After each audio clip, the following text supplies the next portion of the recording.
안녕하세요. 차북차북입니다. 요즘 핫한 책이죠? 역행자. 근데 이 책이 왜 베스트셀러가 되었을까요? 그리고 왜 이 책을 우리가 봐야 하는지 알고 싶나요? 그럼 지금부터 확인해 보시죠. 챕터 2. 자의식 해제. 내가 너무 소중한 사람들. 아래 문장을 읽어보자. 빌 게이츠? 그저 운이 좋아 프로그램 하나 만들고 억만장자가 된 사람이잖아. 사실 아이폰을 만든 건 스티브 잡스가 아니지. 잡스는 진짜 천재인 워즈니악한테 빨대 꽂은 인간이지. 왜 다들 저런 워런 버핏을 현잔이 뭔지 치켜세우는지 이해가 안 돼. 그 사람 그냥 주식해서 돈 번 사람 아닌가? 개미들 피 빨아먹는 투기꾼일 뿐이야. 누가 쓴 글들일까? 네이버 뉴스 기사에 올라온 댓글들이다. 방구석 천재들께서 이런 사람들을 까는 거야 흔한 일이지만 놀라운 것은 이 글들이 베스트 댓글이란 사실이다. 자의식은 지독하다. 적어도 몇십만 년을 인류와 함께 해온 끈질긴 본능이다. 우리 유전자가 타고난 본성이 자의식을 키운다. 게다가 현대사회는 더욱 자의식을 부풀린다. 자기 자식을 애지중지 키우는 부모들, 남들이 관심을 받기 위한 온갖 SNS가 가뜩이나 비대한 자아에 펌프질을 가한다. 물론 자의식을 만족시키면 당장은 행복할 수 있다. 하지만 공부하지 않는 주식쟁이가 그러듯 언젠가는 추락하고야 만다. 당장은 마음이 편할지도 몰라도 자꾸 일이 잘못되고 사람들이 떠나게 된다. 그냥 성격이 이상해지는 것만이 아니다. 자기를 객관적으로 보지 못하면 해야 할 일을 제때 하지 않으면 인생이 꼬이고 가난이 찾아온다. 안산에 살던 내가 그랬듯이 지혜를 질투하던 교원이 그랬듯이 네이버 기사에 저런 댓글을 달고 있는 이들이 그랬듯이 행운을 놓치고 불행을 불러오게 된다. 소확행의 삶이고 순리자의 삶이다. 그 많은 불행과 가난이 나를 너무 사랑하기 때문에 일어난다. 자의식은 인간을 크게 성장시키는 원동력이기도 하면서 인생을 불행과 가난으로 떨어뜨리는 아주 무서운 것이기도 한다. 주위를 둘러보자. 어린 시절 무척 똑똑해 좋은 대학을 갔더라도 책을 수백 권 읽었더라도 이상할 정도로 아무것도 이루지 못한 사람들이 있다. 그런 사람들을 가까이서 들여다보면 대부분 자의식에 갇혀 답답할 정도로 고집을 부리는 경우다. 그들은 타고난 재능을 더 키우지도 못하고 퇴화해버리곤 한다. 주변에서 뭐라고들 할 때마다 대답할 변명거리도 늘 준비되어 있다. 부모가, 시대가, 적성이, 취향이, 건강이 맞지 않아서 그렇다고 한다. 모두가 아는 진짜 원인을 본인은 한사코 외면하고 만다. 자의식의 문제점을 철저히 깨달은 사람은 인생의 방향을 크게 틀 수 있다. 본능이 시키는 대로 살지 않고 살아야 하는 대로 살게 되기 때문이다. 반면에 자의식을 해체하지 못한 경우 앞으로 말할 역행자의 7단계 모델을 마스터할 수 없게 된다. 또한 뇌가 다양하게 발달하지 않고 지식을 빠르게 습득할 수 없게 되며 자기 객관화가 되지 않기 때문에 매번 엉뚱한 결정을 내리기 십상이다. 자의식이 굳어지면 일종의 방어막 같은 것이 처지게 되며 새로운 생각과 사람, 기회 등을 흡수하지 못하게 된다. 나는 이렇게 자의식이 굳어진 이들을 자의식 좀비라고 부른다. 자의식으로 똘똘 뭉쳐 꼰대가 되어버리고 자위만 하면서 모든 정보를 튕겨내버린다. 결국 그들이 할 수 있을 거라곤 남 탓, 사회 탓, 잘난 사람 깎아내리기 밖에 없다. 역행자는 자의식을 해체하여 자기 객관화를 할 줄 아는 사람입니다. 이를 아는 사람들은 꽤 있을지라도 실천하고 그렇게 되는 사람은 그닥 많진 않습니다. 그 이유는 자신의 추한 모습까지도 인정하는 것을 제일 힘들어하기 때문입니다. 저 또한 이런 자의식 과잉이 학창시절을 괴롭게 만들었습니다. 예를 들어 저는 고등학교 시험 공부를 할 때 나는 이 자료를 이미 한번 다 봤고 이해도 한 것 같으니까 시험 공부는 대충 해도 되겠어 라고 생각하며 정말 대충 했던 적이 있습니다. 그러곤 시험 점수가 6, 7등급이 나왔었는데 나는 왜 공부를 해도 이 정도밖에 나오질 않는 거지? 진짜 난 공부가 아닌 것 같아 라고 생각했습니다. 하지만 절대 그렇지 않았습니다. 지금이 저는 유튜브로 오디오북도 하고 있고 그와 동시에 영어도 배우면서 코딩도 같이 배우고 있습니다. 이렇게 할 수 있었던 건 단순히 나 자신의 부끄러운 모습까지도 이해하고 인정했기 때문에 어떤 것을 잘하고 못하는지를 잘 알 수 있었습니다. 이 작업을 할 줄 알아야만 자기 자신이 정말로 잘하는 것과 못하는 것을 알 수 있고 마치 게임 퀘스트를 수행하듯 어떤 걸 해야 하고 그걸 위해서는 어떤 지식을 배우고 활용해야 하는지를 알 수 있습니다. 반면 이런 자의식을 해체하지 못하고 오히려 과잉된 사람들은 자기가 생각하는 것만이 옳다고 생각하면서 남의 피드백이나 좋은 정보들을 들을 수도 없는 소위 꼰대가 되고 더 성장하고 발전할 기회를 완전히 잃게 됩니다. 챕터 2.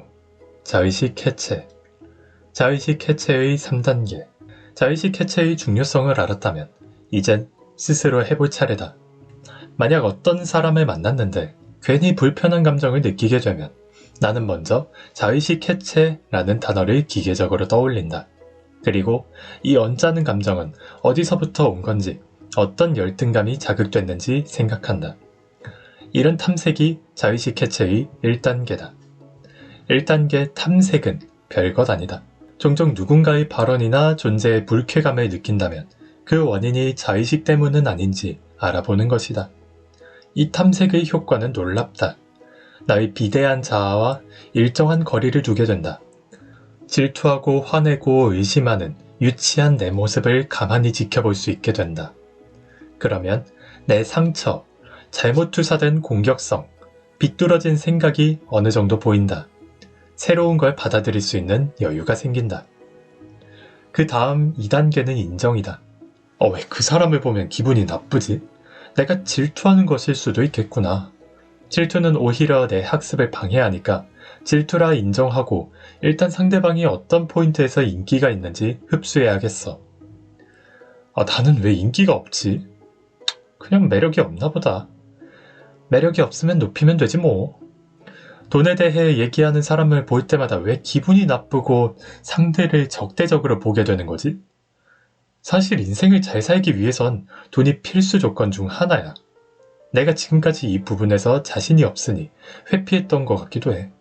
지금부터 뭘 해야 할까? 처음엔 좀 유치하고 거부감이 들 수도 있겠지만 몇 번 해보면 재밌다.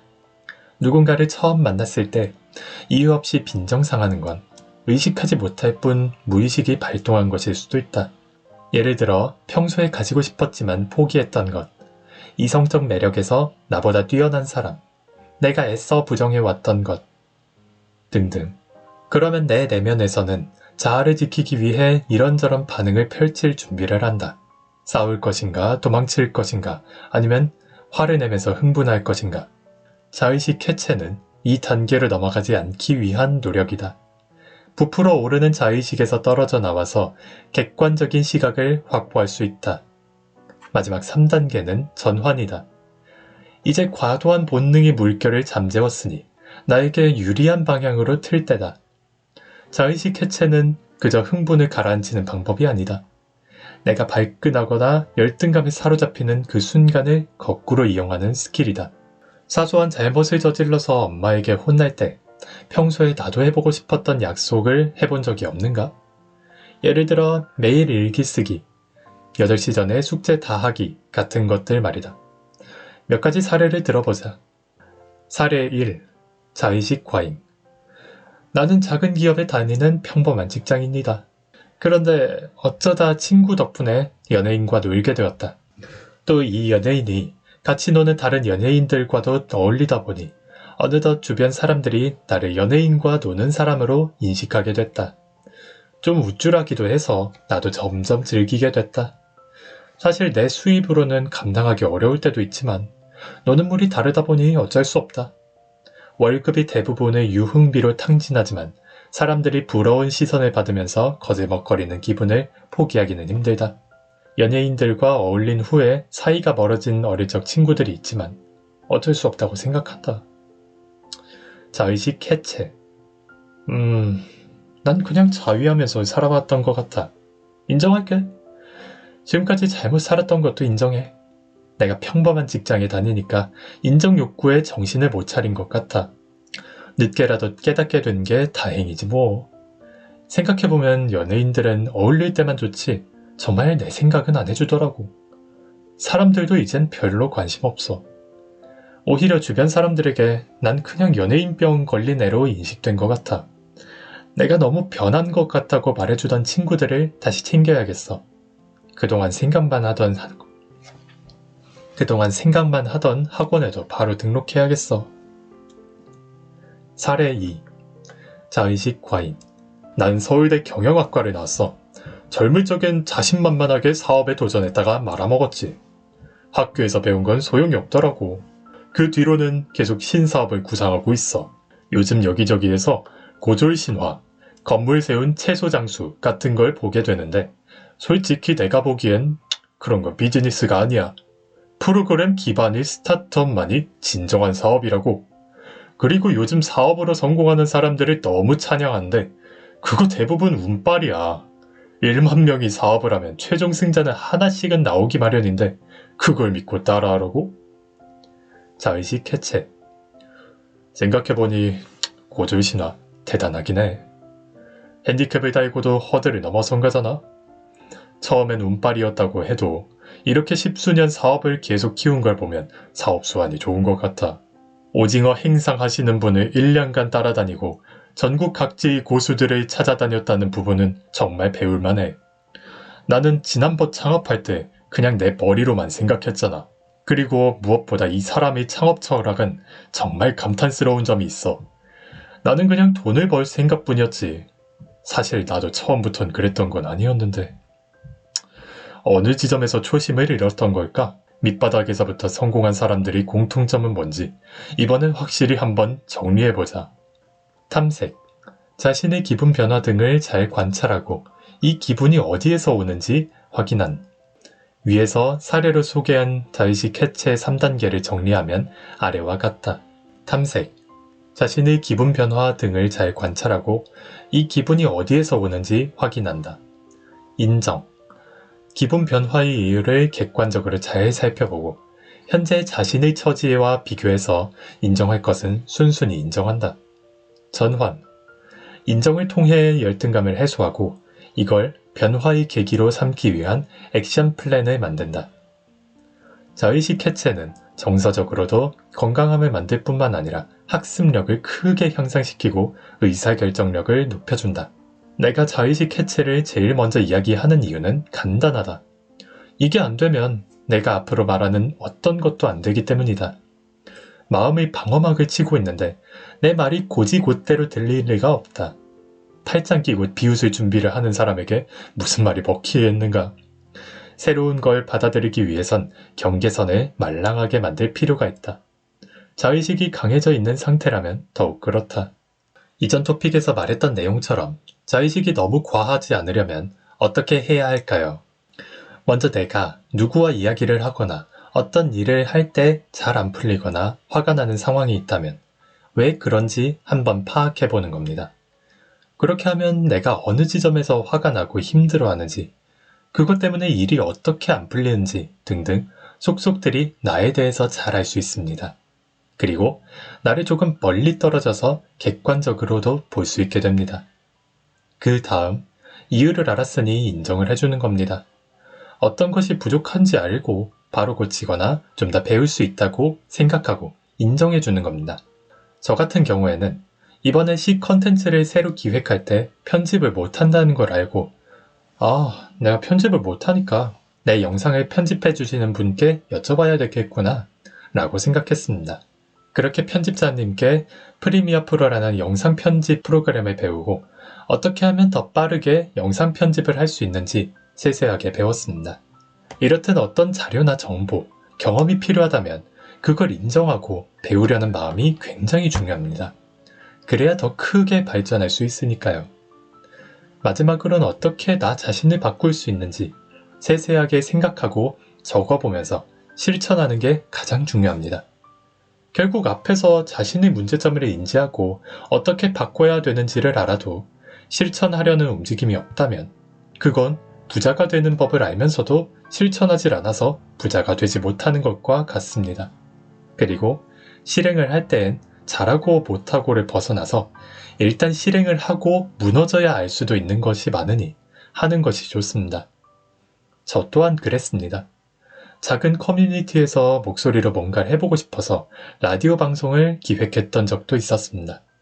그렇게 기획하고 실행했었는데 그때 사람들이 너무 길거나 즉 30분만 조금 넘어가더라도 너무 길다고 생각했고 그리고 조금이라도 지루한 내용이 있었으면 잘 안 들었습니다. 또한 사연 라디오에 시청자도 거의 없어서 쓰는 사람만 쓰다 보니 사연을 쓰는 사람들이 장난을 치는 경우가 다반사였습니다. 그래서 전 사실 이 컨텐츠를 살릴 수 있었음에도 불구하고 차라리 오디오북을 통해 사람들에게 제가 하고 싶은 말을 전달하고 싶어서 컨텐츠를 접게 되었습니다. 그리고 이렇게 유튜브까지 올 수 있었던 이유는 그 당시에 소규모 라디오 방송이 실패했었지만 그것에 그치지 않고 오히려 오디오북으로 갈 수 있는 원동력과 경험이 되었습니다. 여러분들은 이런 경우가 있었을까요? 없었다면 지금이라도 늦지 않았으니 도전해보는 건 어떨까요? 지금까지 차북차북이었습니다. 감사합니다.